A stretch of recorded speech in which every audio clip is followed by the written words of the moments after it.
माझ्या बाबांनी पाहिलेले स्वप्न मी पूर्ण करेन, आता रडणार नाही तर तुमच्या साथीला लढणारे, अशी भावनिक साथ घालत पंकजा मुंडे पालवे यांनी भगवानगड येथून आपल्या पुढील राजकीय वाटचालीची दिशा स्पष्ट केली आहे। गोपीनाथ मुंडे यांच्या अपघाती निधनानंतर पहिल्यांदाच पंकजा ह्या भगवानगड इथे आल्या होत्या।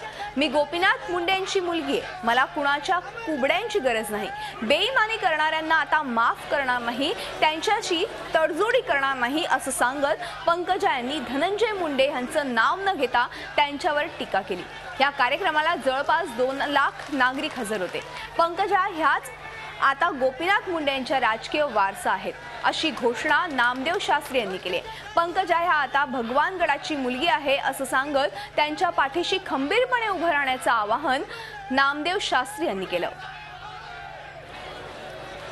मुंडे साहेब, तुमच्या खांद्यावरचा हळूच हलका करणारा भार आहे। मुंडे साहेब, माझ्या येणाऱ्या भविष्यात तुम्ही मला जो देणार आहात तो आकार आहे आणि तो आकार घेण्याचं मी स्वीकारलेला आहे। आपल्या घराचं जनावर जरी गेलं तर आपल्याला महिना 2 महिना त्याची आठवण येते। एवढा सोन्यासारखा माझा बाप राहिला नाही, पण 15व्या दिवशी भगवानगडाच्या या व्यासपीठावर मी उभी आहे। मी उभी आहे कारण मला नामदेव शास्त्रींनी त्या दिवशी माझ्या घरी आले आणि त्यांनी मला ते बळ त्या दिवशी दिलं।